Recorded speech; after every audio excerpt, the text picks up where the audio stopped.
Guys, welcome back to my new blog. आज की blogging start 11 बजे हो रही है, बहुत लेट, जो कि मैं सुबह ही कर देती हूँ।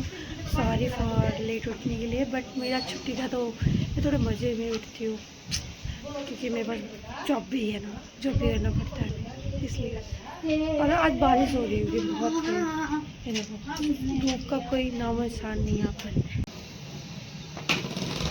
बारिश हो रही है, ये सारे कपड़े धोकर पसार दिए हैं और काफ़ी ज़्यादा ठंड हो रही है यहाँ पर, जैसे लग रहा है मैं मरी जाऊँगी इतनी ठंड में।